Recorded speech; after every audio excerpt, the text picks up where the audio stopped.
오늘 3월 22일 새벽 예배의 말씀입니다. 하나님 아버지,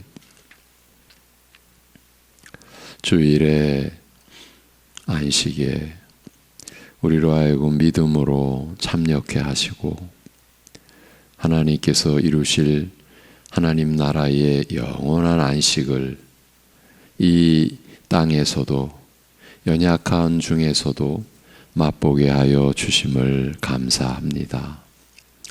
그리하여 이 땅에서는 구할 수 없는 하늘로부터 임하는 참된 평강 가운데 우리의 심령이, 우리의 영혼이, 우리의 속사람이 늘 거할 수 있도록 은혜를 베풀어 주실 때에 이 한 주간 오늘도 우리가 주님을 바라보며 그래서 주님께 소망을 두고 그리하여 주님을 의지하는 믿음으로 살도록 인도하여 주옵소서. 예수님의 이름으로 기도합니다. 아멘. 고린도전서 13장 고린도전서 13장입니다. 오늘 6절과 7절을 보십니다. 고린도전서 13장 6절에서 7절.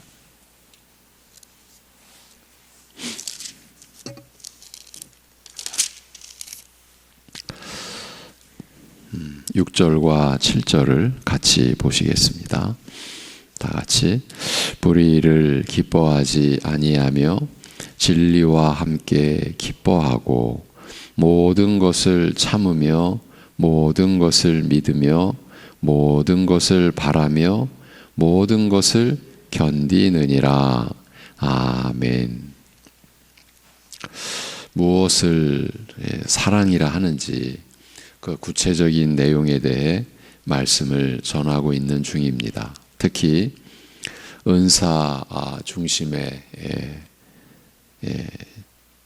그 의식과 또 경쟁 의식으로 인하여 다툼과 그릇된 신앙관으로 물들어 있던 고린도 교회가 명심하여 이루어야 할 것에 대해 얘기하고 있습니다. 고린도 교인들은 사랑보다 은사를 더 크고 본질적인 신앙의 요소로 생각했으며 실은 사랑에 대해 잘 알지도 못했습니다. 성경이 말씀하는 사랑이 무엇인지, 어떻게 하는 것이 교회로 부름받은 사람답게 신앙으로 사는 것인지를 몰랐습니다. 사도 바울은 그런 교인들을 위해서, 그리고 그들과 결코 다를 바 없는 후대의 우리들을 위해서 사랑을 설명하고 있습니다.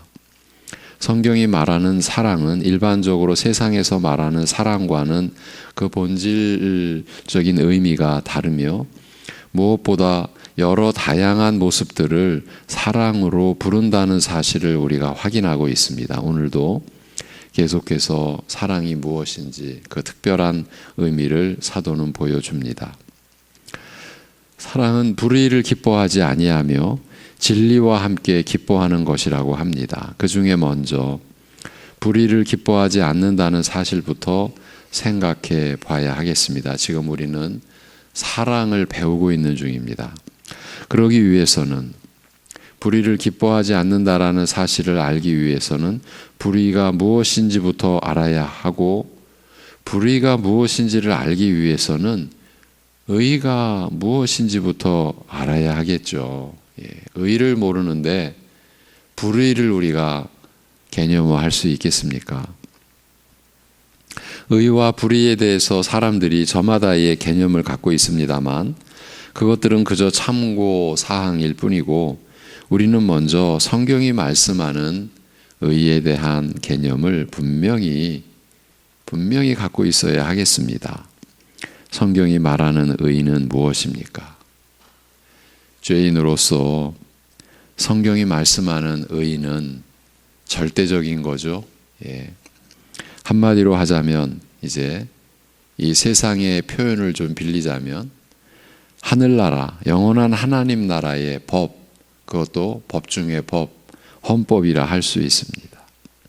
하나님께서 다스리시는 나라에서 죄인으로 전락되지 않고 안전하게 살아가는 그 수준, 하나님과 영원히 교통하는 그 수준을 가리킵니다. 이 의는 하나님의 성품이자 하나님 나라의 거룩한 수준을 의미합니다. 이 의는 사람이 스스로는 가질 수 없는 높은 수준의 진리와 거룩에 의한 삶의 수준을 가리킵니다. 그러니까 사람이 스스로 가질 수 없습니다. 그러니까 이스라엘이 움켜쥐었던 자기의, 사람의 의는 본래 없습니다. 그러니까 우상이 거짓신, 없는데 사람이 만들어 거짓신, 신처럼 행세하는 것과 같이 자기 의도 없습니다. 사람이 만든 겁니다. 그냥 있다고. 없는데. 이 의는 사람이 스스로는 가질 수 없는 높은 수준의 진리와 거룩에 의한 삶의 수준이다. 이렇게 우리가 이해를 해야 됩니다. 로마서 3장 10절에서 기록된 바 의인은 없나니 하나도 없으며라고 말한 것이 그 점을 의미합니다. 사람들 중에 어느 누구도 자기 힘으로 하나님 나라에 들어가서 살 수 있을 만한 수준의 의의를 갖출 수 없다. 역사 속에서 그런 사람은 없다. 앞으로도. 그러므로 의인은 하나님 나라의 헌법이자 사람들이 하늘나라에서 살아갈 수 있을 만한 수준의 완전한 거룩이라 할 수 있습니다. 원래 하나님께서 통치하시는 나라의 통치 이념을 요약할 때 의와 공평이라고 합니다. 모든 사랑과 거룩과 은혜와 자비와 능력에서 완전한 수준이자 어느 누구도 불공평한 대접을 받는 일 없이 완전한 공평으로 다스리시는 분, 또 그렇게 다스리시는 나라라는 뜻입니다. 의인은 그처럼 하나님의 통치의 특성으로서 완전한 수준의 사랑과 거룩과 은혜와 자비와 능력을 이루는 것입니다. 그러니까 거기에서 벗어나는 것을 불의라 하는 것입니다. 곧 의라는 하나님의 통치의 완전한 속성에서 벗어나거나 모자라는 것을 말합니다. 벗어나는 것도 그렇지만 모자라는 것도. 사랑은 그와 같은 불의를 기뻐하지 않는다. 이는 자연스럽게 앞에서 말한 사랑의 의미와 연관이 됩니다. 사도는 본문 앞에서 사랑이란 무례히 행치 아니하며 자기의 유익을 구하지 아니하며 성내지 아니하며 악한 것을 생각하지 아니하는 것이라 했습니다. 자기가 하나님께 대접받은 대로 다른 연약한 사람을 대하며 자기가 긍휼을 입은 대로 긍휼히 여기며 그런 의미라고 했죠. 또 자기 유익보다 다른 사람의 유익을 구하며 자기 손해와 억울함 때문에는 화를 내지 않고 그 모든 것에도 불구하고 악한 것을 마음속에 새겨두거나 하지 않고 늘 치우는 것이라 했습니다. 자기에게 잘못한 사람에 대해서도 그리하는 것이 사랑이라 했습니다. 그래서 우리가 데살로니가 전서를 보다가 지금 고린도전서를 보는데 우리가 보던 그 맥락에서 악으로 악을 대하지 말라. 선으로 악을 이기라. 그것이 결국은 사랑에 대한 가르침이라는 것을 확인할 수가 있죠. 그런데 만일 사랑이 우리가 앞에서 보았던 거기까지에서만 그쳤다면 심각한 현상이 발생할 것입니다. 그 말은 어떤 죄악도 다 받아들이고 용납해야 한다는 말이 되기 때문입니다. 실제로 그렇게 생각하는 사람들이 있습니다. 어떤 잘못도 그냥 넘어가고 죄인도 덮어주는 것이 사랑이라고 생각합니다. 은혜대로 해. 이렇게 말한 겁니다. 여러분도 들어보셨죠? 좋은 게 좋은 거잖아. 이렇게도 말합니다. 사람들은 흔히 사랑을 무조건 상대방을 기쁘게 해주기 위해 상대방이 원하는 대로 해주는 것이라고 생각합니다. 그래서 어떤 잘못도 그냥 넘어가고 죄인도 그냥 덮어주는 것이 사랑이라고 생각합니다. 특히 우리나라 사람들은 전통적으로 잘잘못을 따지지 않고 저 사람이 내 식구이면 무조건 옳다고 여기고 무조건 옹호해 줍니다. 다른 단체, 다른 조직은 틀렸다고 하며 모른다고 해버립니다. 그러나 사랑은 성경이 말씀하는 사랑은 아무리 혈통이나 조직으로 같이 속했다고 할지라도 결코 불의를 기뻐하지 않습니다. 아무리 다른 사람들에게 무례하게 대하지 않고 성내지 않는다고 해도 그들의 잘못 자체를 기뻐하지 않습니다. 죄나 부정 자체를 좋아하지 않습니다. 참 사랑은 결코 불의와 섞일 수가 없습니다. 잘못 자체를 용납하고 죄악 자체를 기뻐하면 그것은 한 패거리인 도둑놈들이 서로 훔친 것을 기분 좋게 나누고 기뻐하는 것과 같습니다. 그들이 다투지 않고 훔친 것을 공정하게 나눈다고 한들 그게 과연 사랑이고 공평이고 하나됨이라 할 수 있습니까? 근데 사실은요, 이 현실은 도둑놈들이 훔친 것을 기분 좋게 나누겠습니까? 우리가 영화 속에서 보는 장면은 뭡니까? 서로 죽여버리죠. 다 차지하려고. 근데 사실은 그게 영화 속에만의 장면이 아니라 우리의 현실이 그렇죠. 사람들이 그렇게 말합니다. 없을 때가 좋았어. 뭐 좀 생기니까 집안이 풍비박산이 났어. 그렇게 말들 하죠. 그게 우리의 죄성입니다. 아무리 그렇게 한다 할지라도 훔친 것을 공정하게 나눈다고 한다 할지라도 그것을 그 둘이 사랑한다라고 말할 수 없습니다. 사랑은 불의를 기뻐하지 않습니다. 이 기뻐한다는 말에도 중요한 의미가 있습니다. 완전한 수준의 의의를 이루지 못한다라는 의미가 내포되어 있기 때문입니다. 무슨 얘기입니까? 의의를 기뻐하는 것이지 의의를 다 이루는 것은 아니라는 말입니다. 불의를 기뻐하지 않는다라고 해서 우리가 의의를 다 우리 스스로 이룰 수 있는 그런 의미는 아니라는 그런 뜻입니다. 불의를 좋아하지 않는 것이지 의의를 다 이루는 것만 사랑이라 말하는 것은 아닙니다. 잘못을 용납해주고 무례하지 않으며 성내지 않는다고 해도 그것이 곧 죄나 부정을 편든다는 차원에서 그리하는 것은 아닙니다.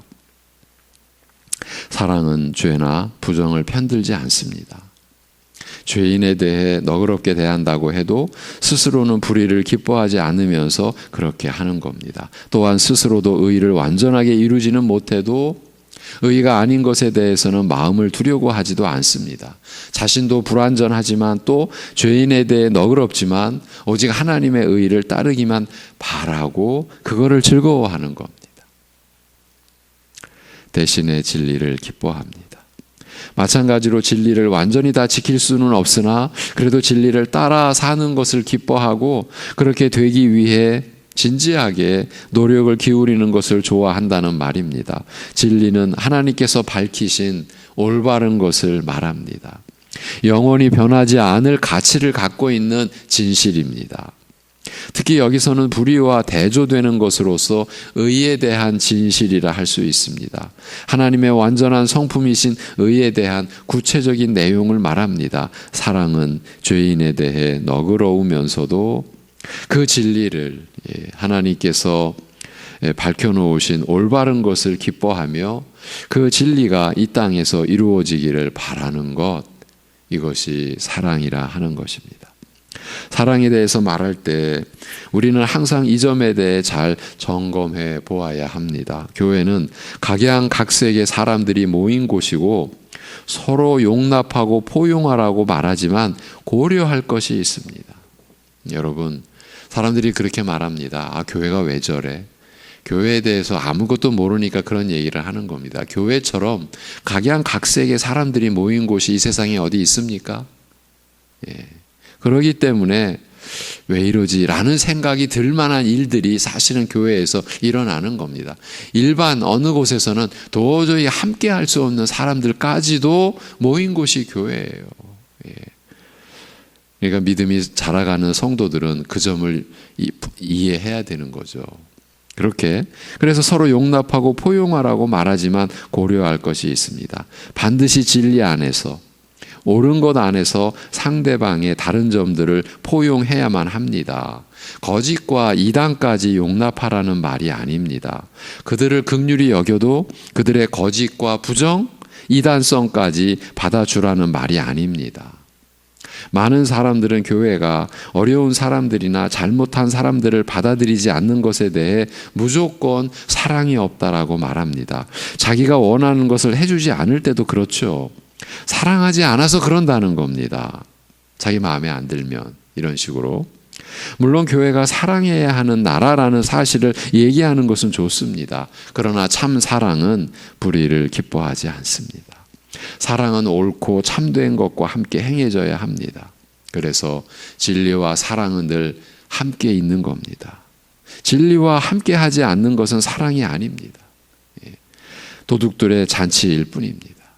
너그러움과 사랑의 본질과는 어떤 한계가 있어야 합니다. 기준이 있어야 한다라는 뜻입니다. 성도들의 다양한 성품이나 수준과 진리를 거스르는 악과는 분명히 구분되어야 합니다. 용납하고 포용하되 반드시 진리의 하나님 말씀 안에서 그렇게 해야 합니다. 그게 사랑입니다. 여러분, 성경이 바로 이 점을 가르쳐 줍니다. 의와 사랑, 진리와 사랑.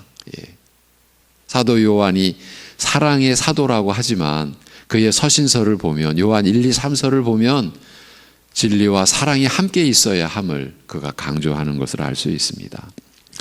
또 사랑은 모든 것을 참는 것이라고 합니다. 여기서 참는다는 말은 거기에 그대로 머문다라는 뜻이 강하게 내재되어 있는 말입니다.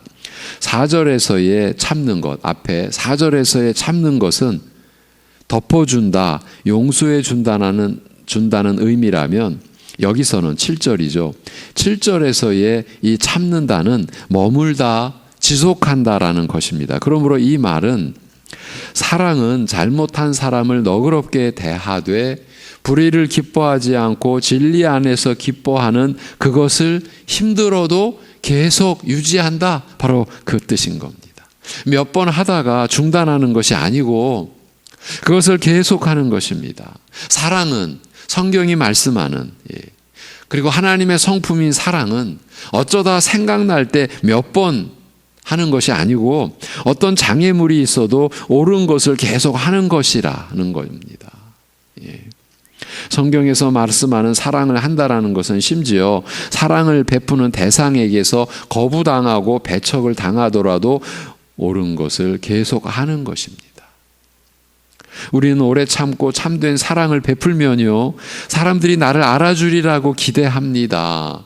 내가 사랑을 베풀면 상대방이 나에게 감지덕지할 것이라고 생각하는데 순진한 생각, 어쩌면 어리석은 생각입니다. 사랑을 베풀면 그저 당연히 받는다라고 생각하는 사람들이 더 많습니다. 그래서 오죽하면 이렇게 사람들이 또 말을 만들어냅니다. 항상 잘해주면 잘해주는 걸 몰라. 그래서 사람을 다루는 기술은 혹독하게 대하다가 가끔 잘해줘야 돼. 사람들이 이렇게 말합니다. 그래야 잘해주는 걸 알아. 사랑을 베풀면 그저 당연히 받는다라고 생각하는 사람들이 더 많아요. 자녀들만 생각해 보아도 그렇습니다. 부모가 열심히 일해서 자식에게 주면 자식은 그것을 당연히 여기고 오히려 이것밖에 못 해주냐고 더 해달라고 요구합니다. 그 정도면 다행일지도 모릅니다. 오히려 배은망덕하고 핍박하고 대적하는 경우도 얼마든지 있습니다. 사랑을 베풀면 사랑으로, 선을 베풀면 선으로 돌아올 것이라는 보장이 없습니다. 가장 큰 애정을 가지고 사랑을 베푸는 대상도 고마워하고 기뻐하기는커녕 부담스러워하고 무시하고 배반하는 경우도 많습니다. 사람의 본성은 그럴 때 실망하고 더 이상 사랑 같은 것에 미련을 두지 말고 베풀던 사랑과 선을 끊어버리는 경우가 많습니다. 그러나 성경이 말씀하는 사랑은 그럴 때에도 자기가 사랑해야 하는 그 자리에 머무는 것, 그거를 참는 것이라고. 이 7절에서 모든 것을 참으며, 바로 그 뜻입니다. 사랑을 베푸는데도 이런 대접이 올 때 그저 묵묵히 참고 진리 안에서 그 사랑과 선을 베푸는 일을 계속하는 것, 그것이 사랑이라고 말씀하는 거예요. 제가 이런 말씀 많이 드렸었어요. 제가 교회 안에서 참 이제 오랜 경험상에서 이제 발견한 거죠. 좀 안타깝고 억울하기까지 한 것은 교회 안에서 선한 그런 섬김을 하던 어떤 교인이 갑자기 멈추는 거예요. 왜 그러십니까? 왜 나만 하냐고.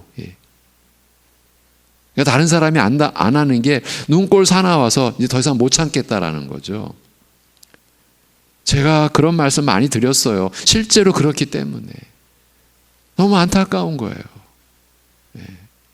아직 사랑을 못 배운 사람들은 그런 수준에 이르지 못했잖아요. 그러면 그런 수준에 이르러서 베푸는 사람은 지금 여기 말씀하는 대로 계속 무시당해도 혼자만 하는 것 같아도 그 자리에 머무는 게 사랑이라고 말씀하는 거예요. 그 다음에 모든 것을 믿으며 모든 것을 바라며 모든 것을 견디는 것이라고 합니다. 이렇게 이제 7절로 마무리가 됩니다.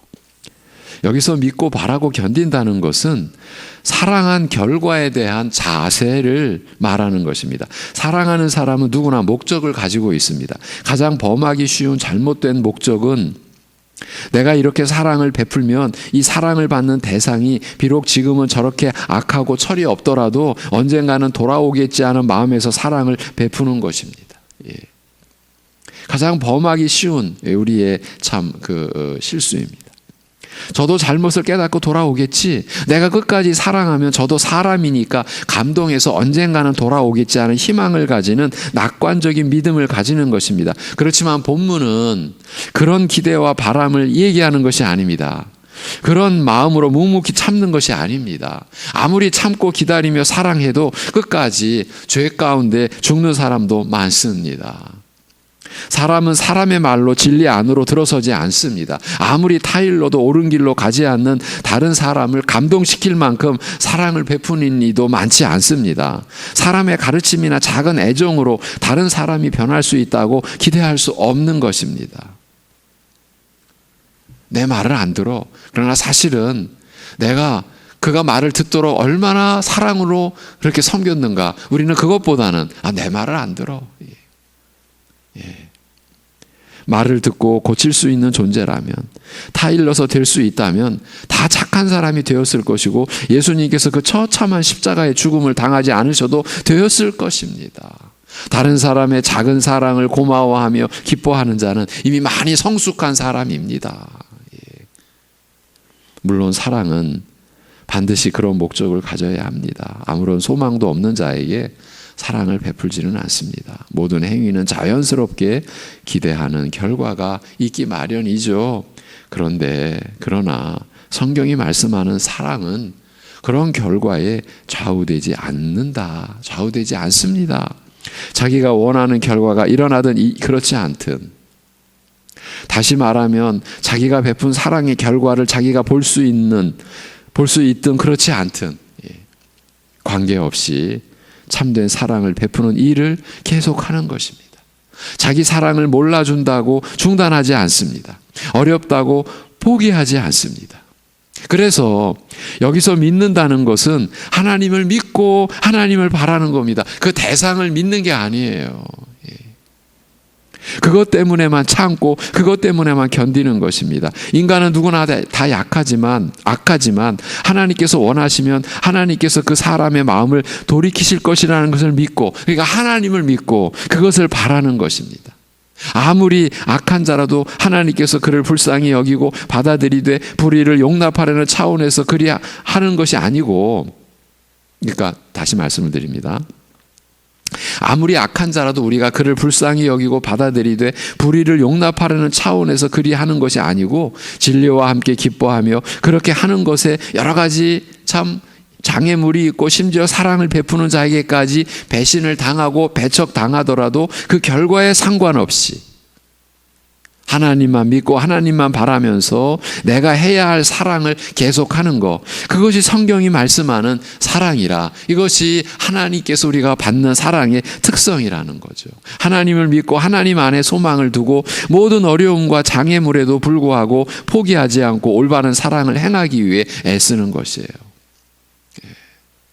이와 같은 것이 사랑이라고 합니다. 이것을 행하는 것이 제일 좋은 길이라. 사랑은 신앙의 최정점입니다. 여러분, 이 땅에서 제일 높은 산을 에베레스트 산이라고 하죠. 우리는 이 사랑을 이 세상의 에베레스트라고 여기며 하나하나 이루어 나가도록 해야 합니다. 신자의 목표는 이런 일을 행하는 데 있습니다. 신앙의 지식이나 연륜이나 믿음이 아무리 쌓여 있다 해도 이 사랑이 없으면 그는 참 신앙을 추구하는 자가 아닙니다. 우리는 이 고린도전서 13장 1, 2, 3절에서 사랑이 없으면 하는 내용을 우리가 먼저 살피고 이렇게 들어오지 않았습니까? 이 사랑이 없이 다른 것만 많은 사람은 그 높은 에베레스트 정상을 다 오르지 못했으면서도 마치 정상에 오른 것처럼 생각하는 그런 산악인과 같은 겁니다. 거짓인 거죠. 예.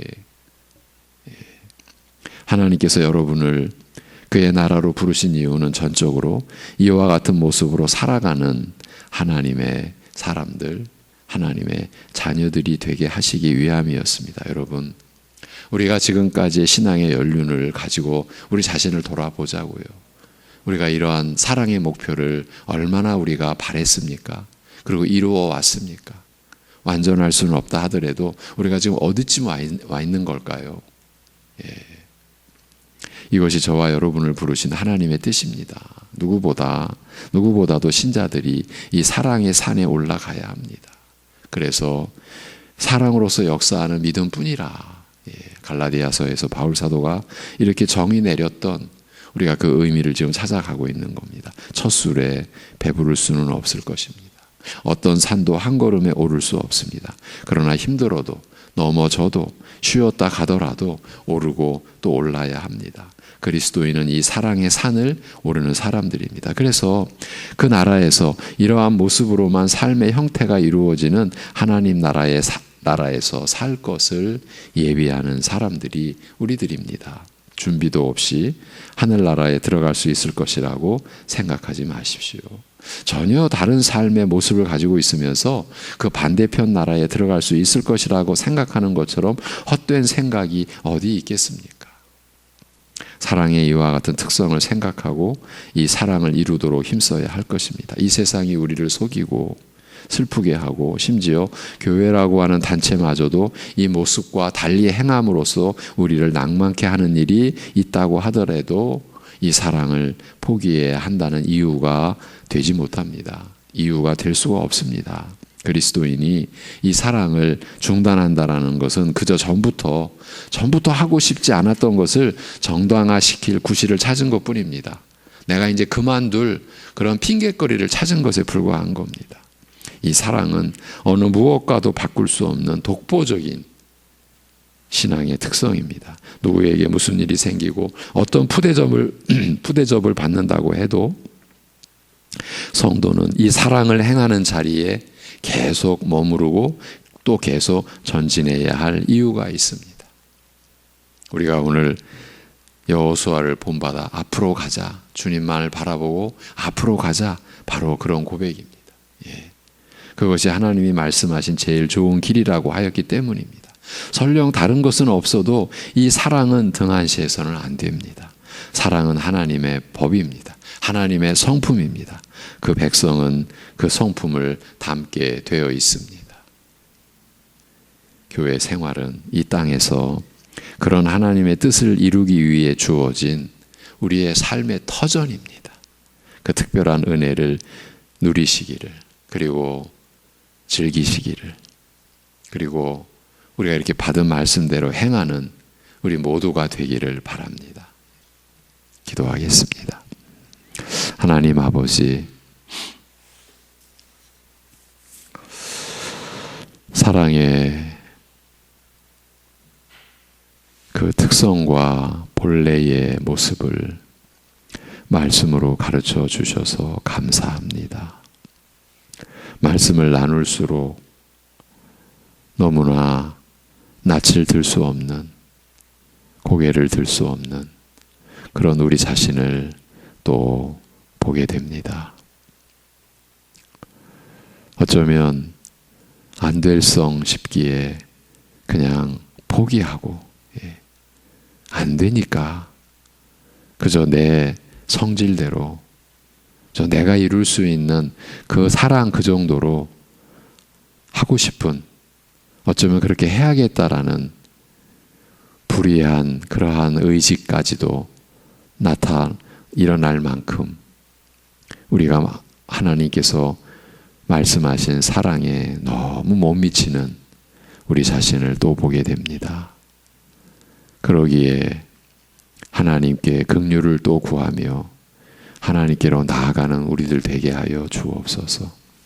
하나님께서 이 법으로 이 통치 이념으로 그리고 이 사랑으로 우리를 영원히 죄와 사망의 그 음부의 권세 아래에서 영원히 썩어져갈 우리를 살려주신 새 생명으로 하나님의 사람으로 살게 해주신 그 하나님의 뜻을 우리가 붙잡게 하여 주옵소서. 그래서 우리의 신앙의 목표가 바로 이 사랑을 우리가 이루고 우리가 이 사랑을 배우고 이 사랑을 행하는 것임을, 그래서 우리가 그저 껍데기만의 사랑을 그저 흉내내는 것이 아니라 그 사랑을 행하거나 그리고 그 사랑이 바로 우리의 사람 됨으로 그렇게 새로운 피조물로 우리가 세워져가는 그 내용이라는 것을 우리가 받아들이고 우리가 그렇게 되어져가는 것을 즐거워하고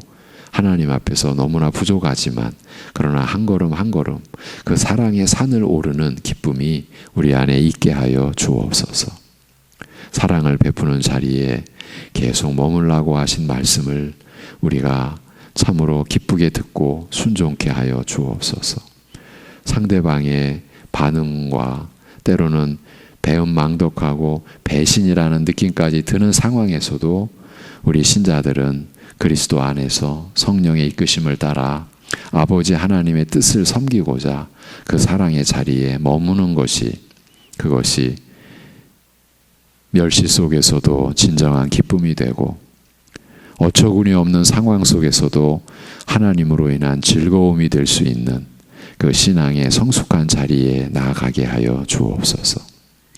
이것이 하나님이 우리를 사랑하신 그 내용이요, 그래서 우리 또한 회복된 신앙 인격으로 하나님을 사랑하는 우리의 성품으로 변화되는 역사가 있게 하여 주옵소서.